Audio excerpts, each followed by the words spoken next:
There comes a time in life when we must acknowledge that our strength, our wisdom, and our efforts have limits. No matter how hard we try, there are things beyond our control.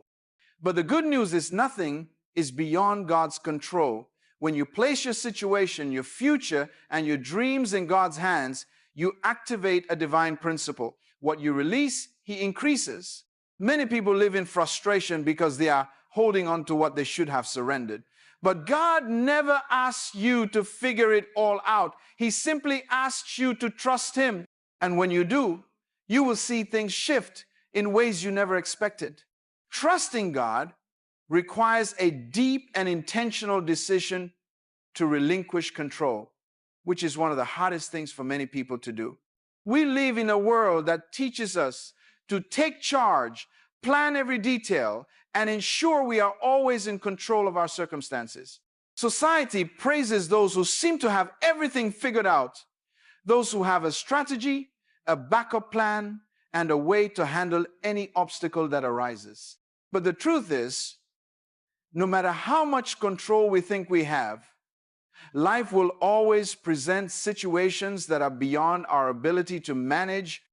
It is in these moments that we must make a choice. Will we continue to strive in our own strength, or will we trust God and release the outcome to Him?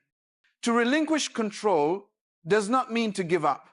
It means to surrender to a higher authority.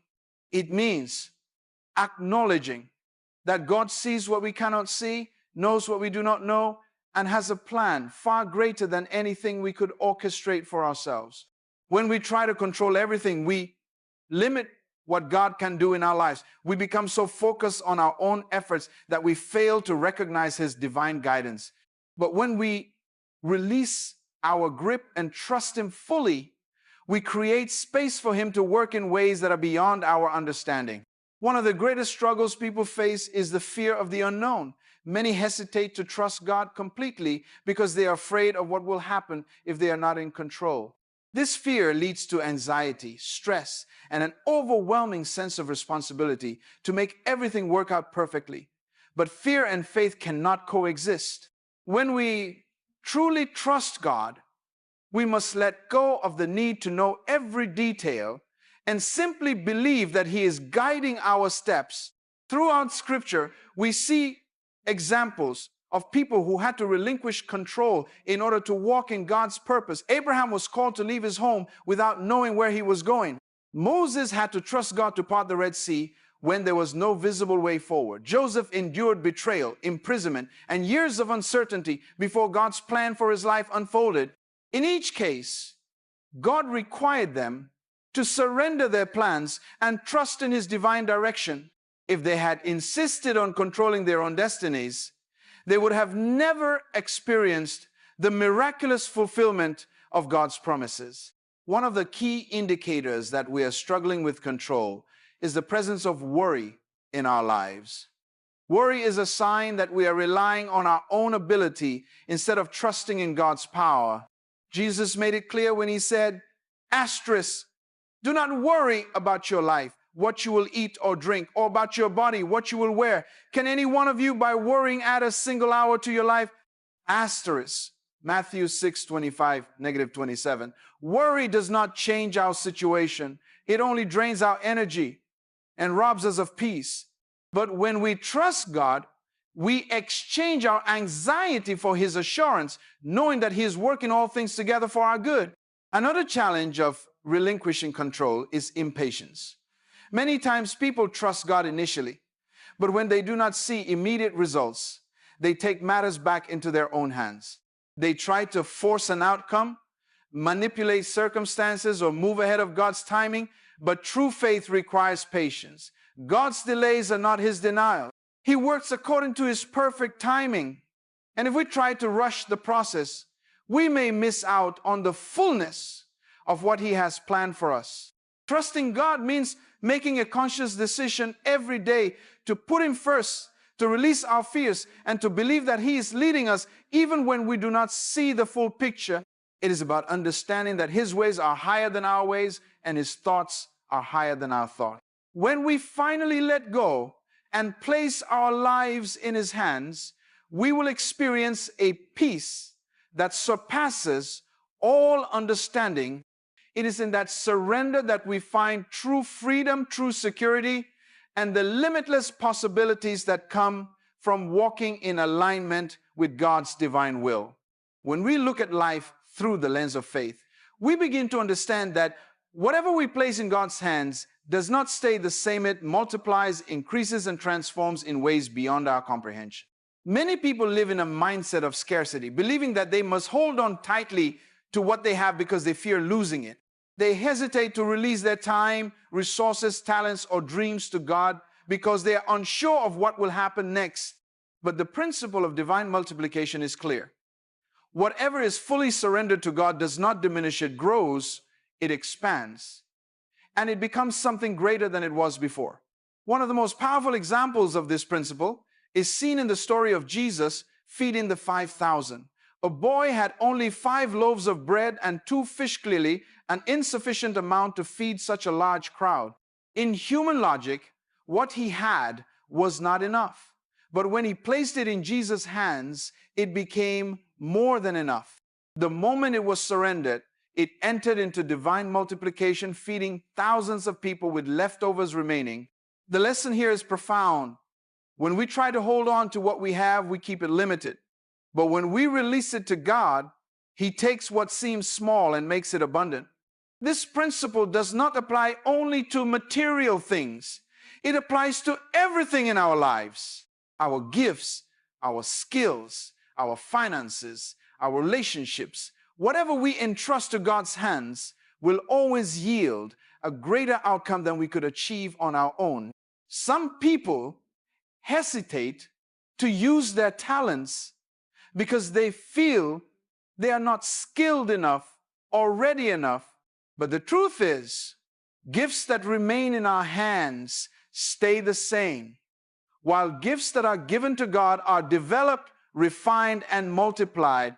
When we give God what we have, even if it seems insignificant, He blesses it, enlarges it, and uses it to fulfill His greater purpose. Many people struggle with the fear of giving because they see their resources as limited.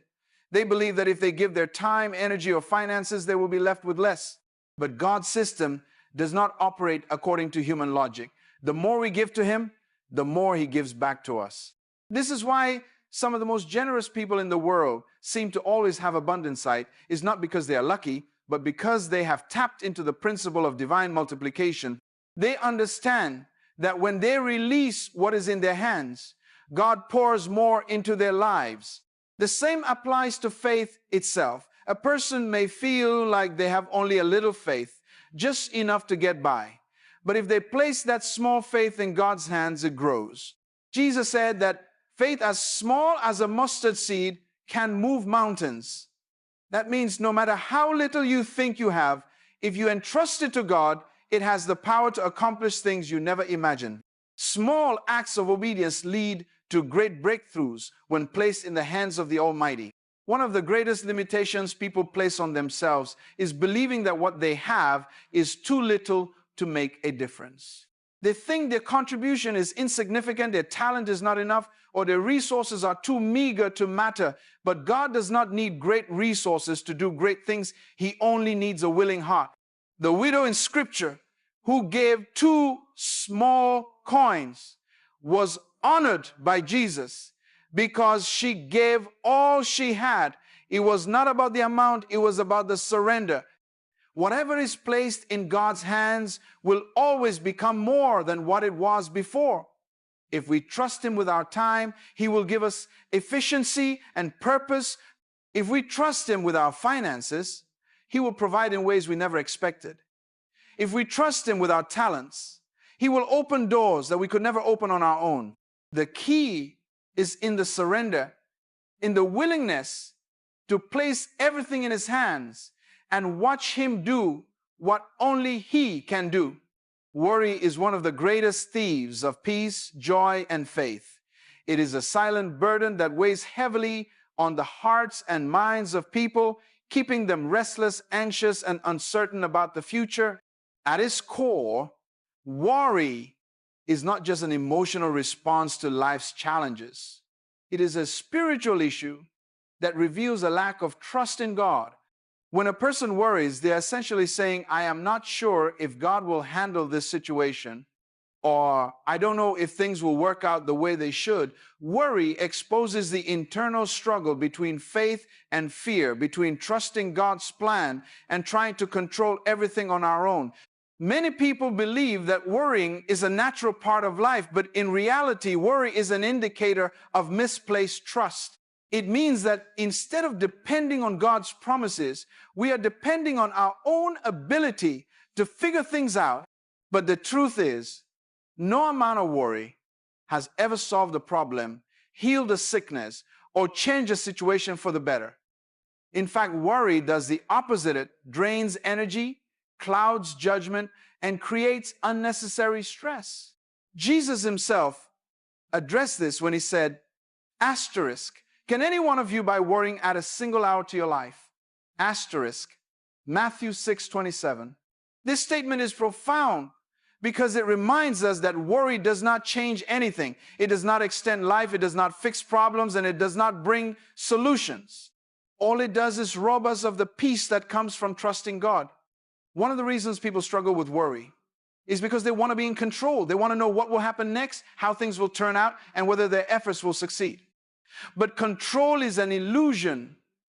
No matter how much a person tries to plan, predict, or prepare, there will always be aspects of life that remain outside of their control. This is why trusting God is so essential. When we release our worries to Him, we are acknowledging that He is in control, that He knows the future, and that His plans are far greater than anything we could orchestrate on our own. Worry often stems from a fear of the unknown. People worry about their jobs, their families, their finances, their health, and their future because they do not know what will happen. But faith is the antidote to this fear. Faith is the confidence that God is already in the future, working things out for our good. It is the assurance that He has never failed, and He will not start failing now. When we truly believe this, we no longer have to carry the weight of anxiety. We can rest in the knowledge that God is working behind the scenes, even when we cannot see it.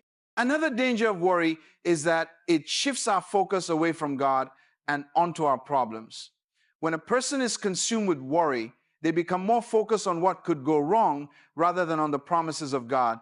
Instead of meditating on His word, they meditate on their fears. Instead of speaking faith, they speak doubt.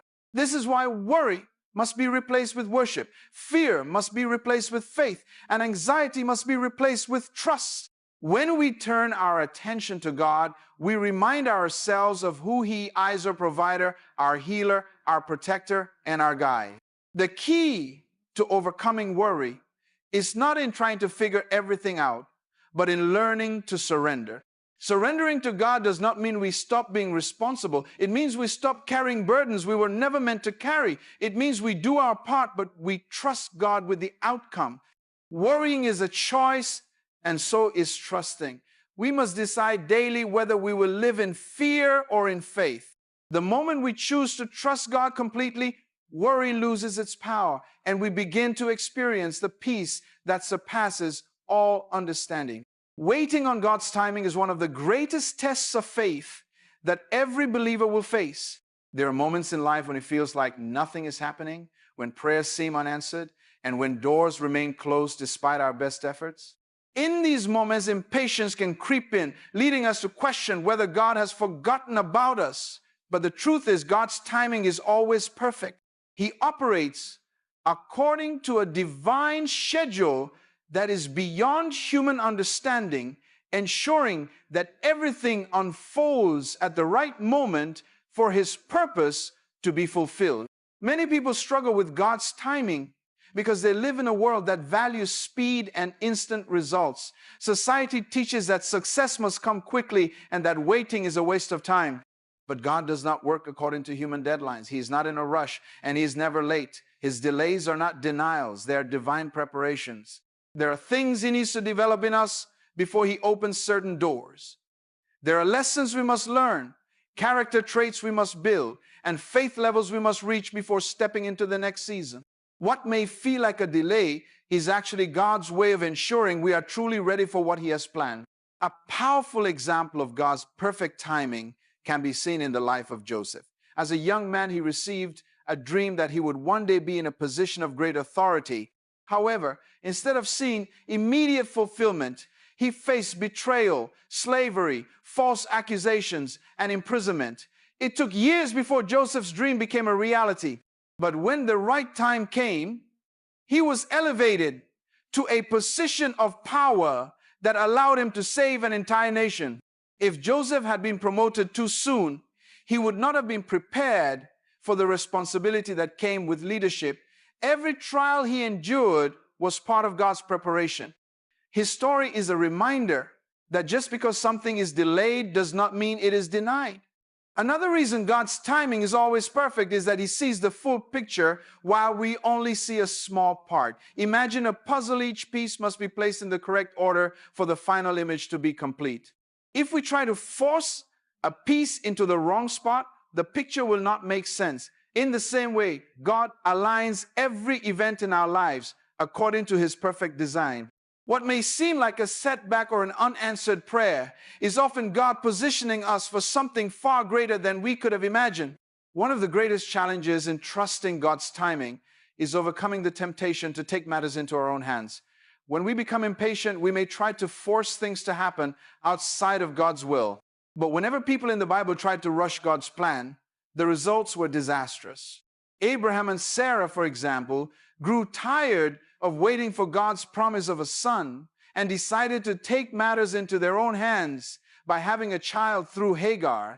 The consequences of their impatience led to complications that lasted for generations. If they had trusted God's timing, they would have avoided unnecessary struggles. This teaches an important lesson. When we step outside of God's timing, we invite problems that could have been avoided. Faith is not just about believing that God will do something. It is about trusting that He will do it at the right time. It requires surrender, patience, and confidence that He knows what is best.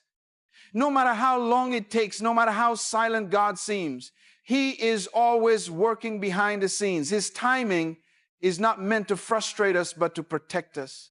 If we can learn to trust Him completely, we will one day look back and realize that every delay had a purpose, every closed door was for our good, and every waiting season was leading us to something far greater than we could have planned for ourselves. Faith is one of the most powerful forces in the life of a believer, but it is not just a concept. It is something that must be tested and refined. Before every breakthrough, there is a period of testing that determines whether a person is truly ready to receive what God has promised. This testing is not meant to destroy, but to strengthen, not to break, but to build. God does not test faith to make people fail.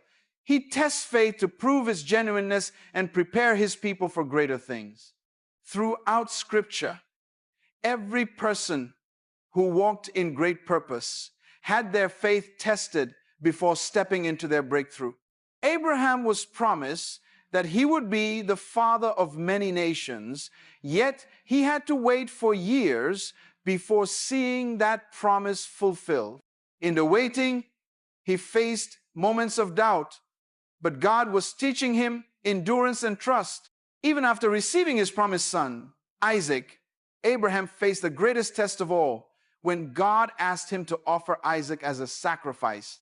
It was in that moment that his faith was proven, and God provided a ram in place of his son. The testing of faith was not for God's knowledge. He already knew Abraham's heart, but it was for Abraham's own growth, to show him the depth of his trust in God. Another powerful example of faith being tested before breakthrough is seen in the life of Joseph. God gave him a dream of greatness, yet instead of seeing it fulfilled immediately, he was betrayed by his brothers, sold into slavery, falsely accused, and thrown into prison. Every hardship he faced seemed to contradict the promise God had given him. But in reality, each trial was a test, refining his character and preparing him for the position God had ordained for him. When the breakthrough finally came and he became second in command over Egypt, it was clear that everything he had gone through was necessary for him to be the leader God had called him to be. Had he not been tested, he would not have been ready. Faith is easy when things are going well, but true faith is revealed in the midst of difficulty. The greatest tests come when circumstances seem to contradict the promises of God, when prayers seem unanswered, when doors remain closed, and when challenges arise. That is when faith is tested. It is in those moments that a decision must be made. Will faith remain strong, or will doubt take over? Many people give up right before their breakthrough because they allow discouragement to overwhelm them. But those who hold on, who continue to trust, even when everything looks impossible, are the ones who see the manifestation of God's promises. One of the greatest dangers during a test of faith is a temptation to take matters into one's own hands. When things are not happening as expected, impatience can lead to decisions that cause unnecessary struggle. This is seen in the story of the Israelites after they left Egypt. They were on their way to the promised land, but when things became difficult, they doubted God and complained. Their lack of faith led them to wander in the wilderness for 40 years, delaying their breakthrough. What should have been a short journey turned into decades of struggle because they failed the test of faith. Faith that is not tested cannot be trusted. A faith that has never endured hardship remains weak and fragile. But a faith that has been refined through trials is strong, unshakable, and ready for greater things.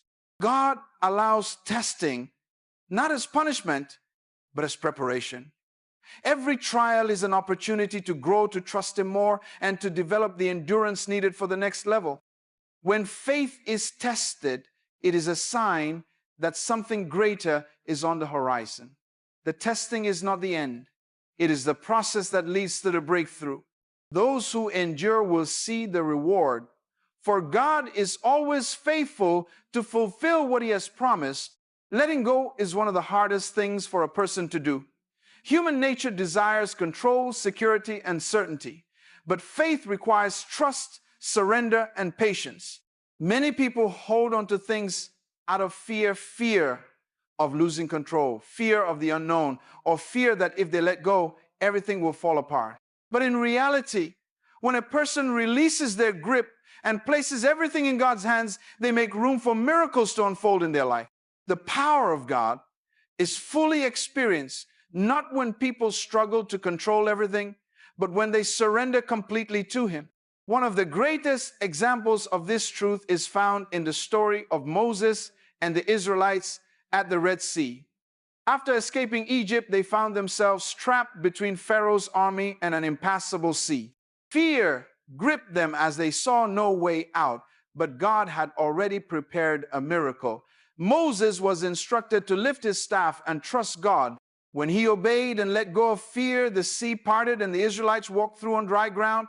If they had tried to figure out their own way of escape, they would have failed. But because they surrendered to God's plan, they witnessed a supernatural breakthrough. The lesson here is simple. When you let go of fear and trust in God's power, miracles become possible. Another powerful example is seen in the life of Abraham. God promised him that he would be the father of many nations. Yet for years, he and Sarah remained childless. Instead of waiting for God's timing, they tried to take matters into their own hands by having a child through Hagar, which led to unnecessary complications. But when they finally let go of their own plans and trusted God completely, Sarah conceived Isaac in her old age. This demonstrates that human efforts alone cannot produce the miraculous. It is only when a person surrenders their timeline and expectations to God that His supernatural power is revealed. Letting go is also necessary in daily struggles.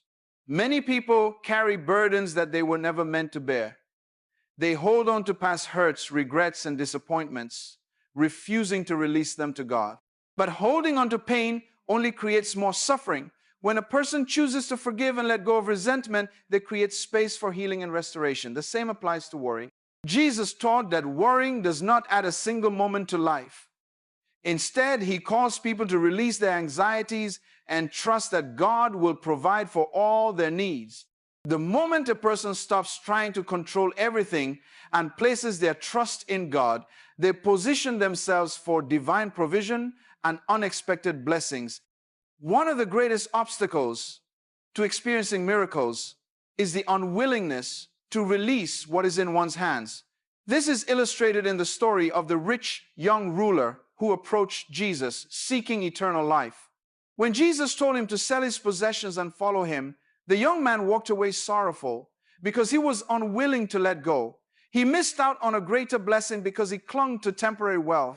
In contrast, when the disciples left everything to follow Jesus, they experienced miraculous provision, divine encounters, and the fulfillment of God's promises.